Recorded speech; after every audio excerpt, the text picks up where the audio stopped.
ನಮಸ್ತೆ ಫ್ರೆಂಡ್ಸ್, ಇದು ನವಣಕ್ಕಿಯಿಂದ ಮಾಡಿರೋ ತರಕಾರಿ ಕಿಚಡಿ. ಇದು ಎಷ್ಟು ರುಚಿಯಾಗಿದೆ ಅಂದರೆ ನಿಮಗೆ ಗೊತ್ತೇ ಆಗಲ್ಲ.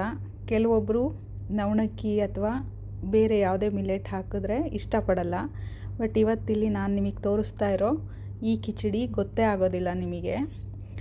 ನಾನಿಲ್ಲಿ 1 ಕಪ್ಪಷ್ಟು ಹೆಸರುಬೇಳೆ ತೊಗೊಂಡಿದ್ದೀನಿ, ಅರ್ಧ ಕಪ್ಪಷ್ಟು ನವಣಕ್ಕಿ ತೊಗೊಂಡಿದ್ದೀನಿ, ಫಾಕ್ಸ್ ಸ್ಟೈಲ್ ಮಿಲೆಟ್.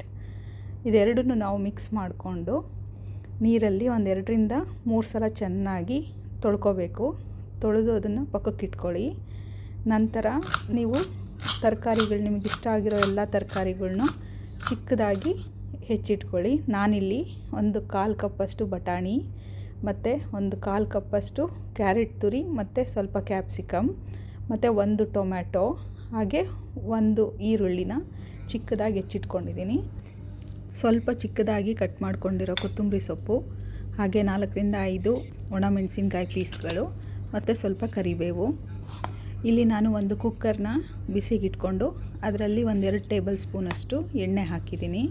ಅದಕ್ಕೆ ಒಗ್ಗರಣೆಗೆ ಸಾಸಿವೆ ಮತ್ತು ಜೀರಿಗೆ ಹಾಕಿ ನಂತರ ಕರಿಬೇವು ಮತ್ತು ಶುಂಠಿ ಬೆಳ್ಳುಳ್ಳಿ ಪೀಸ್ ಹಾಕಬೇಕು.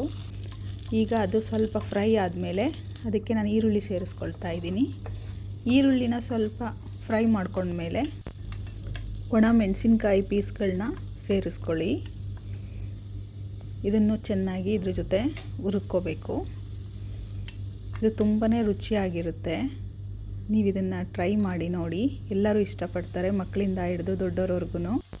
ಈಗ ಇದಕ್ಕೆ ನಾವೆಲ್ಲ ಹೆಚ್ಚಿಟ್ಕೊಂಡಿರೋ ತರಕಾರಿಗಳನ್ನೆಲ್ಲ 1 by 1 ಸೇರಿಸ್ತಾ ಹೋಗಿ. ಈ ತರಕಾರಿ ಕಿಚಡಿಗೆ ನೀವು ಮಿಲೆಟ್ ಹಾಕಿದ್ದೀರಾ ಅಂತಲೇ ಗೊತ್ತಾಗಲ್ಲ. ಇದು ತುಂಬಾ ರುಚಿಯಾಗಿರುತ್ತೆ. ಈಗ ನಾನು ಇದಕ್ಕೆ 1/4 ಚಮಚದಷ್ಟು ಅರಿಶಿನ ಪುಡಿ ಸೇರಿಸ್ಕೊಳ್ತಾ ಇದ್ದೀನಿ. ಇದು ಮಾಡೋದು ತುಂಬಾ ಸುಲಭ. ಈಗ ನಾವು ತೊಳೆದಿಟ್ಕೊಂಡಿರೋ ಹೆಸರುಬೇಳೆ ಮತ್ತು ನವಣಕ್ಕಿನ ನಾನು ಇದಕ್ಕೆ ಸೇರಿಸ್ಕೊಳ್ತಾ ಇದ್ದೀನಿ. ಇದನ್ನು ಕೂಡ ಒಂದು ಅರ್ಧ ನಿಮಿಷಗಳ ಕಾಲ ಮಿಕ್ಸ್ ಮಾಡಿ ಸ್ವಲ್ಪ ಫ್ರೈ ಮಾಡಿ. ಈಗ ನೀವು ಇದಕ್ಕೆ 7 ರಿಂದ 8 ಕಪ್ಗಳಷ್ಟು ನೀರು ಸೇರಿಸ್ಕೊಳ್ತಾ ಇದ್ದೀನಿ.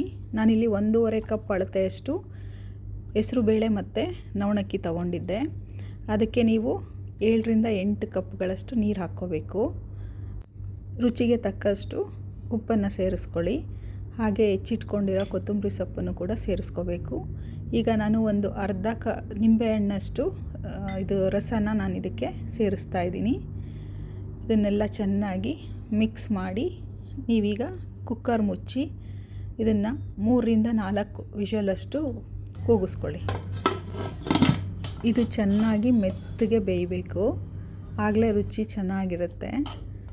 ಈಗ ಪ್ರೆಷರ್ ಬಿಟ್ಟಿದೆ. ಈಗ ಅದನ್ನು ಚೆನ್ನಾಗಿ ಮಿಕ್ಸ್ ಮಾಡ್ಕೊಳ್ಳಿ. ಇದನ್ನು ತುಪ್ಪದ ಜೊತೆ ಬಿಸಿ ಬಿಸಿಯಾದ ಕಿಚಡಿನ ಸವಿರಿ. ಇದು ತುಂಬಾ ಆರೋಗ್ಯದಾಯಕವಾದ ಕಿಚಡಿ, ಹಾಗೆಯೇ ಮಾಡೋದು ಕೂಡ ತುಂಬಾ ಸುಲಭ ಮತ್ತು ತುಂಬಾ ರುಚಿಯಾಗಿರುತ್ತೆ. ದಯವಿಟ್ಟು ಇಷ್ಟವಾದಲ್ಲಿ ನನ್ನ ಚಾನಲನ್ನು ಸಬ್ಸ್ಕ್ರೈಬ್ ಮಾಡಿ, ಶೇರ್ ಮಾಡಿ, ಕಮೆಂಟ್ ಮಾಡಿ. Thank you.